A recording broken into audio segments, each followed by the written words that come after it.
ফজলুর মতো পাগলাও কয়, কিশোরগঞ্জের ফজলুর মতো পাগলাও কি কয়, বুঠে দাঁড়ান আমার সাথে জিতটা দেখেন, কয় কি কয় না? এরপরে গিয়া আইন পাস করেন, এরপরে যেমন চায় তা করেন, আমার সাথে পাস করতে পারবেন। এই ফজু পাগলা আলেম ওলামাদেরকে বলছে নাউজুবিল্লাহ, কয় মা বোনরে নাকি আলেম সন্তান যেন জন্ম না দেয়, এমন কথাও বলছে। আর এরই বিএনপি এখন নমিনেশন দেয়। আপনারা আপনাদের চরিত্রগুলো এইভাবে খুলে দিয়েন না। আলেম ওলামাদেরকে যারা কটূক্তি করে আপনাদেরকে আমরা জানাই, আপনাদেরকে আমরা বলি, এদেরকে যদি আপনারা না থামান, নমিনি দিয়া এমপি বানায় এদেরকে উৎসাহ দেন, তাইলে একটা জিনিস মনে রাখবেন, মুসলমানরা মুমিনরা এক ধোঁকা বারবার খায় না। আওয়ামী লীগও ধোঁকা দিছে, আর কেউ ধোঁকা দেওয়ার চেষ্টা করিয়েন না। আল্লাহ বুঝার এবং আমল করার তৌফিক দান করুক, জোরে বলেন আমিন। তাইলে ইসলাম প্রতিষ্ঠার পথ হুজুর কিভাবে করবেন? আপনার তো অস্ত্র নাই, আপনার তো এই নাই সেই নাই, ড্রোন নাই, হেলিকপ্টার নাই, এগুলা বলে কি বলে না? এগুলা যারা বলে এদের কথাগুলো অনেকটা ওই মক্কার মুনাফিকদের সাথে মিলে যায়। আল্লাহ রসুল যখন বলতেন যে আমরা, আমার চোখে ভাসতেছে ওই যে রোম বিজয়ী হচ্ছে, রোমের প্রাসাদগুলো আমি দেখতেছি, পারস্য বিজয়ী হচ্ছে, রোমের পারস্যের প্রাসাদগুলো আমি দেখতেছি, তখন মক্কার মুনাফিকরা কিন্তু হুজুর এটি কি কয় পাগলের দল, রোম তৎকালীন রোম কত পাওয়ারফুল, এটা নাকি বিজয় করবো, হাসতো। তো এখন আমরাও যখন দাওয়ায় কথা বলি, কিছু লোক হাসে, কয় হুজুর এদের অস্ত্র নাই, কিচ্ছু নাই, এদেরকে কি বলে মুরগির বাচ্চার মতো দইরা র্যাব লয়ে জায়গা, এদের কিচ্ছু নেই, এরা কয় কি কয় না? সুবহানাল্লাহ। আমরা বলি শোনো, আমাদের একটা জিনিস আছে যেটা সাহাবায়ে কেরামের ছিল, আমাদের একটা জিনিস আছে যেটা ওলিয়া আউলিয়াদের ছিল, তাবেঈদের ছিল। আলহামদুলিল্লাহ, আলহামদুলিল্লাহ, ইমানি দৌলত আছে। এই ইমানি দৌলত দিয়ে আমরা বিশ্বাস করি আমগর ঘোড়ার ডিম করতে পারবো না, আমগর ঘোড়ার ডিম করতে পারবো না, আল্লাহ চাইলে সবগুলো পরাজিত হইব। আচ্ছা বলেন, 313 জন মানুষ অস্ত্র কম লইয়া ওই যে বদরে হাজার হাজার সৈনিকের লগে যুদ্ধ করতে গেল গা, অনেকেই কয় 1000 সৈনিক, আমি বলি তৎকালীন পুরো পৃথিবী ছিল এই 313 জনের বিরুদ্ধে। কারণ এই 313 জন ছাড়া রাসূলুল্লাহ সাল্লাল্লাহু আলাইহি সাল্লাম একটা হাদিসে বলেন নাই, দোয়ার সময় আল্লাহ আপনি যদি আজকে আমাদেরকে পরাজিত করেন, এই 313 জন হয় আপনার ইবাদত করার মতো একজনও থাকবে না, বলে নাই? বলে নাই?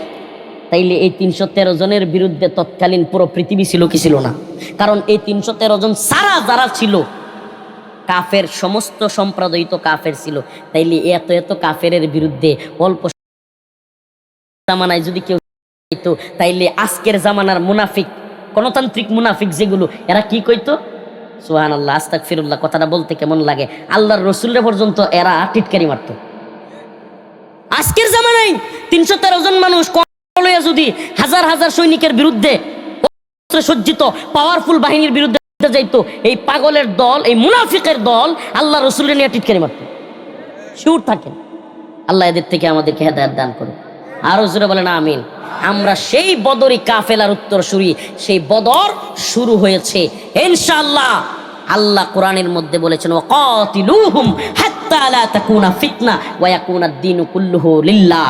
যতদিন না পর্যন্ত আল্লাহর জমিনে আল্লাহর বিধান প্রতিষ্ঠিত না হবে, যতদিন না পর্যন্ত আল্লাহর জমিনে সমস্ত ফিতনা, সমস্ত কুফর, সমস্ত শিরিক, সমস্ত তাগুতি সিস্টেম ধ্বংস না হবে, আল্লাহর জমিনে আল্লাহর আইন বাদ দিয়া সংসদের আইন তৈরি হবে, সংসদের এই ইমান বিধ্বংসী আইনগুলো যতদিন ধ্বংস না হবে ততদিন চলবে। ততদিন কি চলবে? আপনি বলবেন সেকুলারিজমের কথা, আপনি বলবেন সমাজতন্ত্রের কথা, আপনি গণতন্ত্রের কথা বলবেন, আপনি জাতীয়তাবাদের কথা বলবেন, আপনি বিভিন্ন মতবাদের কথা বলতে পারবেন, আমি কি জিহাদের কথা বলতে পারবো না? আমি কি শরীয়তের কথা বলতে পারবো না? আমি খেলাফতের কথা বলতে পারবো না? আরে ভাই, আপনারটা তো আপনি বলছেন, আমি আমারটা বলতে দেন। আল্লাহ তাআলা আমাদের বোঝার তৌফিক দান করুন। আমরা ওয়াজ করলে অনেক মানুষ আসে, কিন্তু এমপি দাঁড়াইলে ভোট দেয় না, কথা কয় না? কেন দেয় না? এটার একটাই কারণ, এটা রাসূলুল্লাহ সাল্লাল্লাহু আলাইহি ওয়াসাল্লামের পথ না। আমি জামাত ইসলামের এক বক্তা ভাইকে দেখলাম, মুরব্বী মানুষ, আবুল কালাম আজাদ বাশার, উনি বলতেছেন যে হুজুররা নাকি, যারা আমরা তাদের কথা বলি, যারা দাওয়া ইরশাদ তাদের পক্ষে কথা বলি, গণতন্ত্রের বিরোধিতা করি, যারা খিলাফতের কথা বলি, এরা নাকি জামাত ইসলামের ভোট নষ্ট কইরা, ইসলামপন্থীদের ভোট নষ্ট কইরা বিএনপির ভোট বাড়ায় দিতেছে। সূক্ষ্ম কৌশলে উনি এই কথাটা বললেন। আমি বলি শুনেন, 3 মাস যদি আমরা নির্বাচনের আগ পর্যন্ত গণতন্ত্র নিয়ে কথা বলা বন্ধও করে দেই, তাইলেও কি 300 আসনের মধ্যে 200 আসন আপনারা পাবেন? যদি পান তাইলে 300 আসনের মধ্যে 150, 151টাও যদি পান, ঠিক আছে, আগামী 3 মাস আমরা গণতন্ত্র নিয়ে কিছু কইলাম না, দেখি আপনারা কথা নিবা, আপত্তি নাই। কিন্তু শুনে রাখুন, অবশ্যই আমরা বিশ্বাস করি যারা কিনা গণতন্ত্রে বিশ্বাস করে তারা কুফরি করে, যারা কিনা বলে আমরা চাই না, শরিয়া চাই না, তাদের চাইতে আপনারা যারা অন্তত কোরআনের পক্ষে বলেন অবশ্যই তারা উত্তম, এটা তো আমরা বুঝি। কিন্তু এটাও মনে রাখবেন, এই পথে আল্লাহর দিন প্রতিষ্ঠা হবে না। আল্লাহ যেই পথ বলেছেন সেই বদরের পথ। শুনে রাখুন ও মুসলিম উম্মাহ, ও পাল্লার নেত্রকোনার মুসলমান, ওই বদ্রী কাফেলা যেমন মক্কার মুশরিকদের আবু জাহেল, উতবা, শাইবাদের বিরুদ্ধে অবতীর্ণ হয়েছিল, আল্লাহ পাক ফেরেশতা দিয়ে সহযোগিতা করেছে। আজও যদি পৃথিবীর আনাচে কানাচে ইসলাম চালিয়ে যায়, ওই মালাইকারা বন্ধ হয়ে যায় নাই, ওই ফেরেশতাদের আগমন বন্ধ হবে না। ফেরেশতাদের কাফেলা বদরেও ছিল, এখনো আছে। আল্লাহর দিন বিজয়ী করবার জন্য এখনো আল্লাহ ফেরেশতা পাঠাবে। কিন্তু যদি আল্লাহর দিন চাইরা তন্ত্রমন্ত্রের সিস্টেমে, আল্লাহ বলছে আমি এই দিনকে পরিপূর্ণ করলাম, আল-ইয়াওমা আকমালতু লাকুম দীনাকুম ওয়া আতমামতু আলাইকুম নি'মাতি ওয়া রাদিতু লাকুমুল ইসলাম দীনা। আমার এই নিয়ামত পরিপূর্ণ, আমার দিন পরিপূর্ণ। আমার প্রশ্ন, যেই দিন পরিপূর্ণ, এই দিন কি আপনার কাছ থেকে হাওলাত করার দরকার আছে? কথাগণ দরকার আছে? ঠিক আছে, আপনাদের কথা রাখলাম। আপনারা বলতেছেন যে হুজুর আপাতত আপনারা যদি এগুলো বলেন গণতন্ত্র হারাম, ভোট দেওয়া যাবে না, ভোট দেওয়া হারাম, তাইলে আমাদের ভোট কমে যায়। ঠিক আছে, মাইনা নিলাম। কিন্তু মনে রাখবেন, পৃথিবীর শুরুলগ্ন থেকে আজ পর্যন্ত 1 ইঞ্চি ভূমিতে এই প্রক্রিয়ায় শরিয়া প্রতিষ্ঠিত হয় নাই, হবে না। যদি কোনোদিন শরিয়া প্রতিষ্ঠিত হয়, ওই বদরের কাফেলা যেইভাবে দিন প্রতিষ্ঠার জন্য লড়াই করেছে, খন্দকের কাফেলা, মুতার কাফেলা যেইভাবে ইসলামের পক্ষে লড়াই করেছে, সেইভাবেই আবারও দাওয়া এর মাধ্যমেই ইসলামী শরিয়া প্রতিষ্ঠিত হবে। এই বস্তা বসা গণতন্ত্র এগুলো শিখাই দিছে। যাও হুজুররা, তোমরাও চেষ্টা করো, তোমরাও প্রার্থী দাও, তোমরা যদি জিতো তাহলে কোরআনী শাসন প্রতিষ্ঠা করবা। নাউজুবিল্লাহ। হুজুর আমার আগে কি বইলা গেলেন যে জনগণের কাছে কি আল্লাহর আইনগুলো প্রতিষ্ঠা করব কি করব না, এটা জনগণের রায়ের কোনো মূল্য আছে? গুড়ার ডিমের মূল্য আছে? জনগণ চাইলো কি চাইলো না, এই জন্য আল্লাহর আইন কি প্রতিষ্ঠা হওয়া বন্ধ থাকবে? কথা কয় না। তাহলে যারা কয় আমরা সংসদে কোরআন নিয়ে যাব, তাহলে সংসদে যে আপনি কোরআন নিবেন, ও সংসদে গিয়ে আবার নতুন করে হাবুড আর নাবুড করবেন। হ্যাঁ, যারা মদের লাইসেন্স চান না তারা হা বলুন, যারা চান তারা না বলুন। হাজও যুক্ত হয়েছে, হাজও যুক্ত হয়েছে, হাজও যুক্ত হয়েছে। তাইলে আল্লাহর আইনটাকে নতুন করিয়া হানা বুড়ে দেওয়া লাগবে? ও আল্লাহ পাক আইন দিছে, আল্লাহ রায় দিছে। আল্লাহ বলছে ইন্নামাল খামরু ওয়াল মাইসিরু ওয়াল আনসাব রিজসুম মিন আমালিশ শাইতান। এটা আপনার হয় নাই। আল্লাহ বলছে আল্লাহুল বাই ওয়া হারামার রিবা। এটা আপনার হয় নাই। আল্লাহ বলছে আয-যানিয়াতু ওয়াজ-যানি ফাজলিদু কুল্লা ওয়াহিদিম মিনহুমা মিআতা জালদা। এটা আপনার হয় নাই। এখন নতুন কইরা না, আপনার সংসদে আবার পাস কইরা, নাউজুবিল্লাহ, 5 বছরের লেগে আপনার আইন তৈরি করতে হইব। এই বিধানদাতা মাহবুদ, বাবারা কষ্ট নিবেন না, বিধানদাতা মাহবুদ কে? সৃষ্টিকর্তা কে? রিজিক দাতা কে? আসমান জমিনের মালিক কে? তাইলে বিধানদাতা কে? শেখ হাসিনা, ডক্টর মোহাম্মদ ইউনূস, বেগম জিয়া। বিধানদাতা মাহবুদ কে? যারা বলেন বিধানদাতা মাহবুদ কে? আল্লাহর জমিনে বিধান চলবে কার? হ্যাঁ, আল্লাহর জমিনে খায় আল্লাহর, আল্লাহর জমিনে পরি আল্লাহর, আল্লাহর জমিনে বাতাস আল্লাহর, আল্লাহর জমিনে আকাশ আল্লাহর, আল্লাহর জমিনে আলু আল্লাহর, আল্লাহর জমিনে সূর্য আল্লাহর, আল্লাহর জমিনে পানি আল্লাহর, সব আল্লাহর। বিধান দিব হাসিনা। কি হাস্যকর না? হুজুর কইল না, হুজুর কইল না। আমরা কি কই? আমরা কই আল্লাহর হুকুম ছাড়া কেউ কিছু করিতে পারে না, মানুষ কোনো কিছুই করতে পারে না আল্লাহর হুকুম ছাড়া, আল্লাহ সব করতে পারে মানুষের হুকুম ছাড়া। কই কি কই না? এখন সংসদে গণতন্ত্রে কয় না, মানুষের হুকুম ছাড়া আল্লাহ কিছুই করতে পারে না। নাউজুবিল্লাহ। কারণ সবাই মিলে ভোট দেন। হুজুর ও তো ইসলাম ইসলাম করেন না। আউযু বিল্লাহি মিনাশ শাইতানির রাজীম। বিসমিল্লাহির রহমানির রহিম।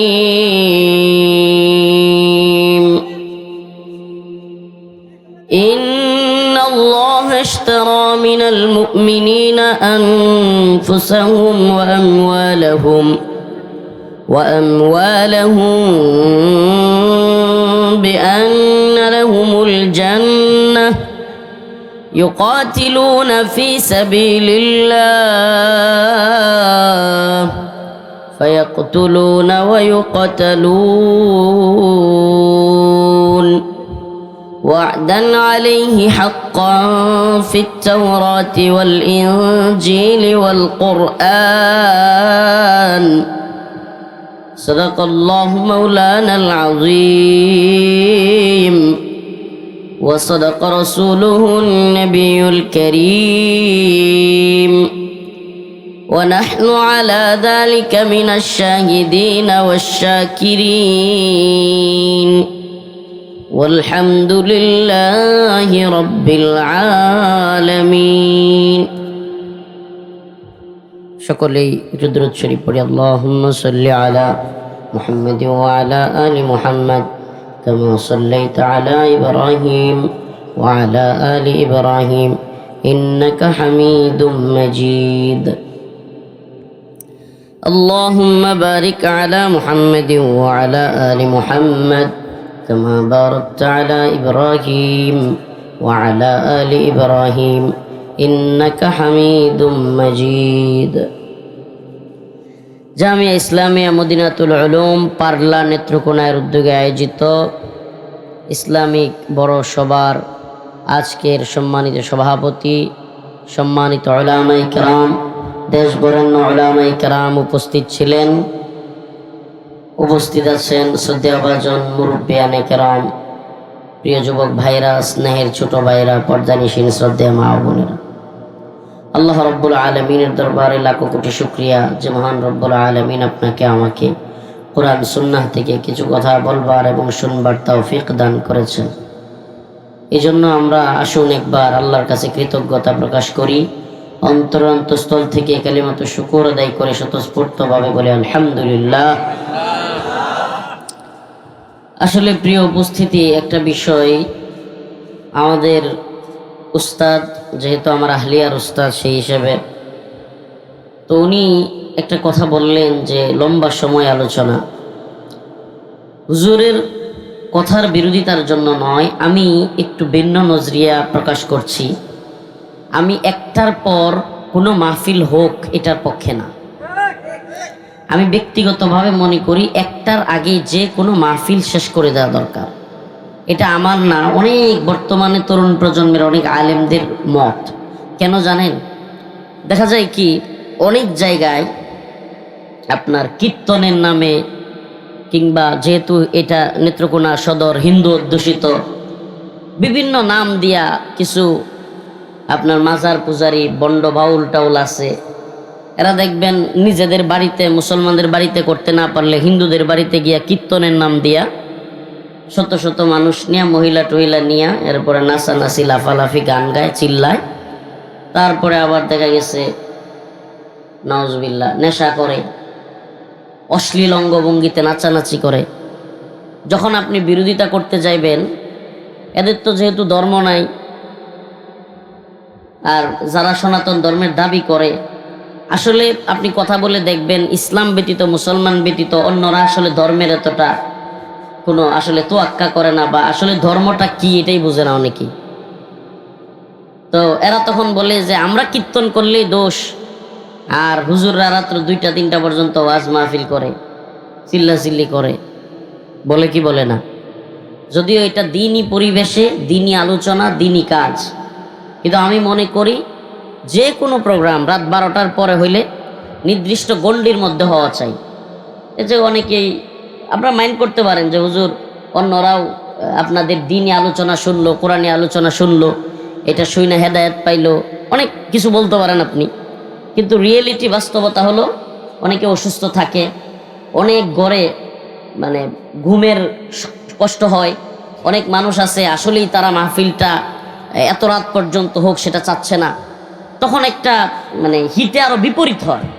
তো আপনারা তো এখানে যারা বসে আছেন তারা কিন্তু ঠিকই দিনে আলোচনা শোনার জন্য। এই জন্য যদি কেউ একটার পরে মাহফিল করে আমার ব্যক্তিগত মত হইল তাইলে যেন সাউন্ড নির্দিষ্ট একটা এরিয়ার ভিতরে থাকে, এটা হলে সুন্দর হয়। এখন আমাদের মুরব্বীরা বললে আমরা তো, আমি আজকে হুজুর বলছে মৌদামে প্রোগ্রাম ছিল, আসলে প্রোগ্রামটা বাতিল হয়ে গেছে আরও আগেই। ওনারা জানাইছিল যে হুজুর গতকালকে 4 তারিখ আমাদের শেখুল হাদিস আল্লামা মামুনুল হক সাহেব হুজুর আমাদের পূর্বধলায় আসবেন। তো আমরা সবাই পূর্বধলা শহরেই যেহেতু প্রোগ্রাম ছিল, পূর্বধলার পাশেই সবাই ওই প্রোগ্রামের প্রস্তুতি বিভিন্ন কাজ নিয়ে ব্যস্ত থাকতে হবে। তো আমরা এই প্রোগ্রামটা করতে পারবো না। অনেক আগেই ওরা বলছে, ওই কর্তৃপক্ষ ওই মাহফিলের সাথেও জড়িত, শায়েক আসবে যে প্রোগ্রাম। তো আমি বললাম ঠিক আছে। তো ওই মাহফিল বাতিল হয়ে গেছিল। আমি আমার আহলিয়াকে ডাক্তারের কাছে নিয়ে গেছি এবং শ্বশুরবাড়িতে ছিলাম, কুমরিতেই ছিলাম। আমি হুজুরে বলেই রাখছি যে হুজুর আমারে যখন বলবেন তখন আসবো। তো ওনারা বলছেন যে 12টায় আসলেই হবে। তো যাই হোক, আমি আপনাদের সামনে একটা আয়াত কারিমা তিলাওয়াত করেছি। আমি আবারও আমার আলোচনায় যাওয়ার আগে এই কথাটা বলতেছি যে লম্বা সময় আলোচনার পক্ষে আমি না। এটার কয়েকটা কারণ, এর মধ্যে একটা কারণ এটাও যে আল্লাহ মাফ করুক, আমরা অনেকেই ফজর মিস করি। এটার অনেকটা কারণ এটাও যে না ঘুমায়া দেখা যায় 2টা 2:30 পর্যন্ত মাহফিলটা চলে, পরে গিয়া ঘুমায়। হুজুর কিছু মনে নিয়েন না, আমি দেখছি এটা পরীক্ষিত আমি, যে যারা নামাজ পড়ে না এরা তো পড়েই না, আর যারা নামাজ পড়তো এরাও মাহফিলের দিন ফজর নামাজ পড়ে না। এটা আমি নিজে পরীক্ষিত, আল্লাহ মাফ করুক। এই জন্য হয় আপনি যদি চালাইতে পারেন মাহফিল ফজর পর্যন্ত চালান, ফজর পর্যন্ত চালান, কিন্তু মাইকগুলো কিংবা বক্সগুলো নিজস্ব এরিয়াতে দিয়ে দেন। আর না হলে 1টার আগে শেষ করে দেন। এতে করে 1টার আগে ঘুমাইলেও লম্বা রাত, এখন কিন্তু অনেক লম্বা রাত, আপনার 6টা 3 বা 5-এ সূর্য উদয় হয়। তো এই সময়টা পর্যন্ত 1টা থেকে ঘুমাইলে 5 ঘন্টা, অনেক সময় তো ঘুমানো যায়। তো এই জন্য আমি খেয়াল করছিলাম যে জেল থেকে বের হওয়ার পরে যে এটা চিন্তা করছিলাম যে সবাইকে বলবো যে আপনারা 10টার আগে, আপনি আমার মাহফিলে লেটির কান্দা মাহফিল করি, বিলাসপুরে মাহফিল করছি, আপনারা তো অনেকেই হয়তো গেছেন। আমার মাহফিল কিন্তু 10টার আগে শেষ, 8টার আগেও শেষ করে দিই। এমনও হয় যে সন্ধ্যার আগে শেষ, দিনের বেলা মাহফিল। আপনারা তো জান মনে হয় শেখুল হাদিস আল্লামা মামুনুল হক সাহেব হুজুর আসছিলেন আমার মাহফিলে লেটির কান্দায়, কিংবা বিলাসপুরে আমি যখন কারাগারে যাই নাই এর আগে, এই দুর্গাপুরের বিলাসপুরে আমার পরিচালিত একটা মাদ্রাসা ছিল, ওখানে প্রোগ্রাম করছি। আল্লামা জুনায়েদ বাবুনগরী রহিমাউল্লাহ আসছিলেন, খেয়াল আছে আপনাদের? শেখুল হাদিস আল্লামা মামুনুল হক সাহেব হুজুর আসছিলেন। 8টা-9টার মধ্যে প্রোগ্রাম শেষ। কি সমস্যা? মানুষ যদি আগ্রহ থাকে কাম কাজ বাদ দিয়ে দিনের বেলায়ও মাহফিল শুনবে। যদি আলোচনা শোনার মতো মেন্টালিটি থাকে, রাত 12টা 1টায় যারা শুনতে পারবে এরা দিনেও শুনবে, এরা বিকালেও শুনবে। আল্লাহ তাআলা আমাদেরকে বুঝার এবং আমল করার তৌফিক দান করুন। আমি আপনাদের সামনে আয়াতে কারিমা তিলাওয়াত করেছি। ইন্নাল্লাহা আশতারা মিনাল মুমিনিনা আনফুসাহুম ওয়া আমওয়ালাহুম বিআন্না লাহুমুল জান্নাহ ইউকাতিলুনা ফি সাবিলিল্লাহ ফায়াকতুলুনা ওয়া ইউকতালুন وعدا عليه حقا في التوراة والإنجيل والقرآن আল্লাহ রাব্বুল আলামিন বলেন ইন্নাল্লাহা আশতারা মিনাল মুমিনিন, নিশ্চয়ই আল্লাহ রাব্বুল আলামিন মুমিনের জানমাল ক্রয় করেছেন। কি করেছেন? মানিল্লাযী ইশতারা, কে ক্রয় করেছেন? বলেন না, কে ক্রয় করেছেন? মুমিনের জানমাল কিনেছেন কে? আল্লাহ। কিসের বিনিময়ে? বিআন্না লাহুমুল জান্নাহ, জান্নাতের বিনিময়ে। আল্লাহ জানমাল কিনে নিছেন। সুবহানাল্লাহ। ক্রেতা কি? আমার সাথে একটু কথা বলতে হবে, যেহেতু দীর্ঘ রাত হয়ে গেছে, নাহলে বুঝবো আপনারা ঘুমাইতেছেন। ক্রেতা কি? বিক্রেতা কারা? বলেন না, বিক্রেতা কারা? পণ্যটা কি? মাশাআল্লাহ, জান। পণ্য কি? পণ্য দিলে বিনিময়ে আমরা কি পাবো? সুবহানাল্লাহ। এর চাইতে উত্তম ব্যবসা, এর চাইতে ভালো ব্যবসা পৃথিবীতে আরো আছে? হ্যাঁ, জানমাল আল্লাহ রাস্তায় দিলে আমরা কি পাবো? তার মানে বোঝা গেল জান্নাত পাওয়া এত সহজ। জানমাল আল্লাহ রাস্তায় কোরবানি দিলে তারপরে কি পাওয়া যাবে? এখন তো জানমাল দেওয়ার যে রাস্তা এটা বন্ধ হয়ে গেছে। কেমনে বন্ধ হয়ে গেছে? যে আল্লাহর যে রাস্তা এই রাস্তাকে জঙ্গিবাদী, মৌলবাদী, উগ্রবাদী বইলা এই রাস্তা বন্ধ করে দেওয়া হয়েছে। মুসলমান এখন এই রাস্তা বুঝেই না। এই রাস্তার আলোচনা যারা করে এরাও জঙ্গি, এই রাস্তার আলোচনায় যারা লাইক দেয় এরাও জঙ্গি, এই রাস্তার কথা যারা বলে কিংবা সরাসরি প্রস্তুতি নেয় এরা তো নাউজুবিল্লাহ।